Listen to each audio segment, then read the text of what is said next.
Ok. Buenas tardes, estamos una vez más aquí con otra entrevista, que el tema de esta semana es vacunas contra el COVID-19. Y aquí el señor César Navarro, que es químico farmacéutico, nos brindará a las respuestas a nuestras preguntas. ¿Qué tal? ¿Cómo está, señor César Navarro?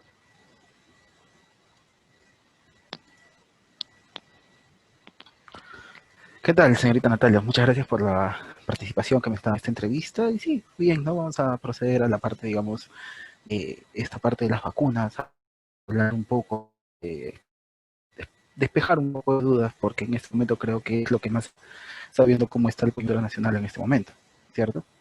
Claro. Y bueno, ¿no? Vamos con las preguntas, ¿no? ¿Por qué se está tardando tanto en crear una vacuna contra el COVID-19? Wow, a ver, si tomamos en cuenta desde la fabricación o digamos la adquisición de estas vacunas, a nivel mundial o a nivel global, tenemos varios laboratorios que se encuentran haciendo estas vacunas. Ya, ahora, ¿por qué se demora? Básicamente es un tema logístico, que de repente tiene que ver ya un tema netamente a veces político dentro de nuestro país, en el cual tienen que hacerse acuerdos para poder, digamos, hacer la adquisición o de repente adelantar lotes de producción de estas vacunas. ¿No? Tenemos varios laboratorios a nivel mundial que están realizando o que ya tienen cierto avance con resultados óptimos frente a presentar alguna inmunidad frente a la COVID-19. Claro. Tenemos, por ejemplo, la de Pfizer, tenemos la de Moderna, tenemos la Sputnik, la rusa, ¿no? Pero básicamente es que, bueno, ¿no? A nivel mundial los lotes ya son separados o comprados por los países, ¿no? Por eso que de repente la adquisición aquí a nivel nacional demora o va a demorar un poco, ¿no? Se tiene estimado de repente que al primer trimestre o segundo trimestre del próximo año se comiencen con una cierta cantidad de estas vacunas para empezar la vacunación dentro del país. Claro. Y bueno, ¿y cuán importante es la vigilancia posterior al colocarse la vacuna? Bueno, esa es una excelente pregunta. La vigilancia que se tiene que tener posterior a esta vacuna va a tener que ser, digamos, un poco más cerrada. ¿En base a qué? O en base a qué, digamos, puestas, es verificar los efectos secundarios que pueden presentar los individuos a futuro, ¿no? De repente ahorita durante los estudios que se han realizado hay ciertos de efectos adversos, efectos secundarios que se están observando en ciertas personas o en los participantes, pero digamos ya puesta la vacuna ya al mercado, de igual manera se tiene que hacer seguimiento a este tipo de vacunas. ¿Para qué? Con el finalidad de recabar datos o de repente tratar de minorar o rehacer una investigación en base a esto, ¿no? Tratar de ver los efectos Mm. secundarios que pueden tener, cómo poderlos de repente mitigar o tenerlos bajos para que no puedan ser tan prevalentes en las personas, ¿no? Tenemos algunos ejemplos de algunas vacunas, por ejemplo, que al momento de inyectarse pueden presentar algunos efectos adversos como fiebre, dolores de cabeza o hinchazón en la parte donde se colocaba la vacuna, ¿no? Cosas así menores, como también de repente algunos efectos adversos como algunos síndromes posteriores que hasta en casos, digamos, de ciertas investigaciones pueden causar de repente hasta un estado de muerte en la persona, ¿no? Es Mm. algo, digamos, que no se podría todavía estimar mucho, ya tendría que verse en la parte después de que se vacune la gente, ¿no? Claro. Bueno, y a su perspectiva personal, ¿cuál sería la vacuna más confiable en el mercado?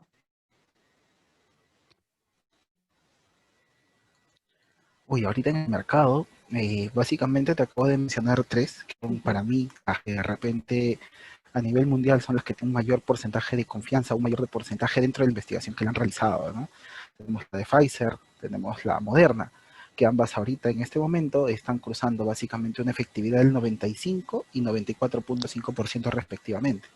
Entonces, ¿qué nos quiere decir? Que básicamente estas vacunas colocadas una vez en las personas presentan esta inmunidad 95% de confianza. En la parte de producción o elaboración de estas vacunas siempre se trata de tener el porcentaje o la confiabilidad de estos medios para que, digamos, sean efectivas.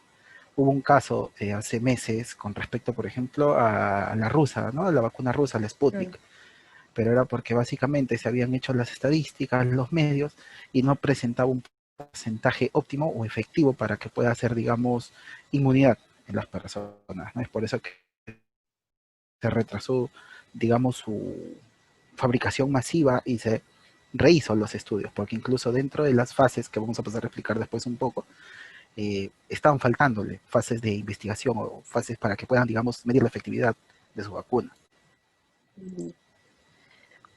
¿Cuáles son las diferentes fases por las que una vacuna debe pasar para ser aprobada?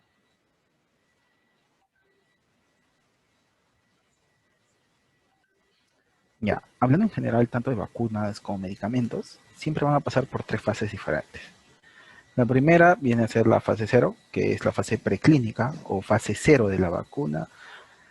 ¿Y en qué se hace en esta fase? Básicamente se prueba con animales de laboratorio o in vitro, ¿no? ¿Qué quiere decir dentro del laboratorio mismo, con cultivos celulares, entre otras cosas, ¿no? Aquí se pueden observar si tienen efectos tanto positivos como negativos cada vacuna. Se realizan muchos de estos ensayos durante meses, hasta conseguir una que básicamente varios candidatos que sean efectivas. ¿Ya? Pasada esta fase, vamos a la fase uno, ¿no? Ya en esta parte se da en personas, pero son grupos pequeños, aproximadamente entre 20 y 100, ¿no? En la cual básicamente solamente se comprueba si la vacuna es segura y a qué dosis se va a dar a las personas, ¿no? Se trata de ajustar acá la cantidad adecuada o eficiente para que la vacuna sea eficaz, ¿no? Y básicamente es aquí donde muchos candidatos se quedan, ¿no? Porque no logran tener estos dos requisitos, si lo llamamos así, ¿no? No pueden ajustar una dosis y tampoco han logrado que su vacuna sea tan eficaz o que, digamos, traten de aminorar todos los efectos secundarios que se hayan presentado. Por último, donde es la fase ya que básicamente una vez que ya se ha agarrado o ya se ha comprobado la dosis, pasamos a esta fase 2, que el objetivo en sí de esta fase es comprobar si la vacuna funciona de por sí en seres humanos, ¿no? En el caso de otros medicamentos, se da a personas que ya están enfermas. Con las vacunas, a diferencia de los medicamentos, se trata de saber si es capaz de proteger el virus. ¿Qué quiere decir? Si básicamente al inyectar esta dosis genera ¿no? En esta fase de la vacuna ya no se hace un grupo pequeño, no 20 ni 100 personas, ¿no? En esta fase de la vacuna se trata ya con miles y miles de personas, ¿no? Y básicamente muchas de estas vacunas ahora ya se encuentran en esta fase, ¿no? ¿no? Y es aquí donde se sabe el porcentaje de efectividad de todas estas vacunas, ¿no? Así es como podemos ya tener porcentajes, digamos, así físicos, como lo mencioné hace un momento, ¿no? Tanto la de Pfizer el 95%, la de Moderna el 94.5%, ¿no? Claro. Y bueno, básicamente esas son las tres fases principales, ¿no? Ya luego viene la parte de producción general y envío a las personas, o bueno, a los estados. El, el COVID, comparable a epidemias como el ébola o el cólera, eh, ¿es peor o Claro, son comparables a estos virus, básicamente por el tipo de contagio, ¿no? Tienen una alta probabilidad de virulencia. Ahora, comparándolo, digamos, con el ébola, que son, o con el cólera en el tiempo, si lo comparamos con no es tan fuerte a comparación de esta, debido a que todos los virus tienen algo que se llama factor de virulencia. El factor de virulencia se mide cuántas personas puede contagiar una sola persona. Y bueno, ¿no? En el caso de la COVID, se tiene más o menos por registros y por data que el contagio es en un 2.5 o la fase de virulencia. ¿Qué quiere decir? Que depende por cada persona que tenga contagiado el COVID puede contagiar hasta más, ¿no? Es un dato promedio, a diferencia del Evo, que sí tiene un porcentaje de contagio mucho mayor y a eso también súmale que tiene un porcentaje de mortandad mucho superior y mucho más elevado que la COVID, ¿no? La única diferencia es que, bueno, para el caso del COVID hay métodos en los cuales uno puede, digamos, barreras, que son los EPPs, lo que conocen, ¿no? La mascarilla, los protectores faciales. En cambio, el ébola, una vez dentro del cuerpo, ya genera un mecanismo mucho más diferente a lo que vendría a ser el COVID. El COVID, digamos, simula o inicia como si fuese de repente una gripe común o un resfrío, ¿no? A diferencia, digamos, ¿no? Ahora, comparándolo con el cólera, es casi igual. O sea, estamos hablando de virus que básicamente se contagian o que básicamente se esparcen demasiado rápido por las personas, ¿no? Eso también es debido, no sé si estamos viendo en estos tiempos, la alta aglomeración de personas, todo lo que digamos nos dicen que no hagamos, lo hacemos, Claro, por estas ¿no? épocas, ¿no? Y eso más que nada hace prevalecer que es una persona de manera constante. Mm. ¿Y qué riesgo conllevan las vacunas del COVID-19? A ver, los riesgos son mínimos. Ahorita al menos dentro de las vacunas que se han presentado, hay pocos riesgos. Digamos, tenemos presencia de fiebre, presencia de hinchazón en la parte, digamos, en las áreas donde se han hecho las inyecciones, dolor de cabeza, dolor muscular, escalofríos, dolor de articulaciones, entre otras, ¿no? Digamos, los efectos secundarios que se han registrado por parte de Pfizer y la parte de Moderna, ¿no? Que han presentado este efecto extra, ¿no? Digamos, en la recopilación de todas las personas que han sido vacunadas, les han dado este listado que te acabo de brindar, ¿no? Claro. ¿Y, y se ha dicho cuánto va a durar la inmunidad que confiere la vacuna? Bueno, eso sí, la inmunidad todavía no está comprobada. Algunos mencionan que de repente tener que ser a 2 dosis o que de repente va a tener que ser un tipo de vacuna de refuerzo cada cierto tiempo, digamos cada 2 años, cada 4 años, como el influenza, ¿no? Que se coloca un refuerzo cada año para estas personas. Eso ya va a depender, digamos, de cómo gusten en los siguientes estudios, en los fases que se están teniendo. Pero bueno, dando, digamos, una, un pequeño margen así de esperanza para estas vacunas, hablemos de repente la vacuna de Pfizer, menciona que la inmunidad se puede adquirir al menos por 2 años. Después de eso, de repente se podría poner un refuerzo para que la persona siga manteniendo la inmunidad constante. ¿Mm? Claro. ¿Y puede cualquier farmacia clínica u hospital ofrecer la vacuna contra el COVID-19?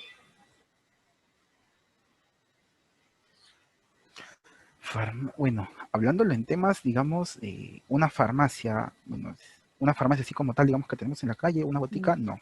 Si hablamos de repente una farmacia dentro de una clínica o un hospital, tendrían que tener un tipo de equipos especiales, debido a que básicamente las vacunas son medicamentos biológicos, son productos biológicos, ¿no? Que tienen que mantener algo que se llama la cadena de frío. Mm. ¿Qué es la cadena de frío en este caso? Es, digamos, mantener la temperatura constante a la cual recomienda la persona que lo ha producido. Estamos hablando de repente de temperaturas a las cuales se tienen que conservar a menos 70 grados, según algunas personas o según los estudios que se están realizando, se tiene que tener ese tipo, ¿no? Y ahora Claro. también ese es un pequeño problema para la logística, debido a que se van a tener que organizar, digamos, maneras de envío en la cual tenga que mantenerse esta cadena de frío. Y bueno, almacenarla en un hospital también requerirá, o sea, en un futuro de repente adicionar este tipo de equipos a estas farmacias clínicas dentro de los hospitales, clínicas como tal, para que vamos puedan tenerlas, ¿no? Y una vez ya previo a esta persona, ya nada más sacarla y colocarla, ¿no? Y Así bueno, que sí, básicamente es... y bueno, gracias por brindarnos su tiempo, su conocimiento en este tema y nada, que, que le vaya muy bien y claro, a cuidarse ante todo, ¿no? Eso sí. Muchísimas gracias, Natalia, por la oportunidad, como vuelvo a repetir. Y sí, bueno, lo único que recomiendo yo ya como personal de salud es mantenerla igual, la distancia, no bajar la guardia. En estas semanas al menos estamos en un pequeño porcentaje de alza de todos estos casos. Claro, son épocas Entonces navideñas, hay que ¿no? Y tener, hay mucha claro, gente en la estamos en una calle. época en la cual, como se mencionó hace poco, de repente no hay que encontrar unas maneras creativas para poder de repente pasar la Navidad en familia, Claro. saber, digamos, de otras maneras en la cual, digamos, protegernos tanto nosotros como proteger a los seres que queremos, ¿no?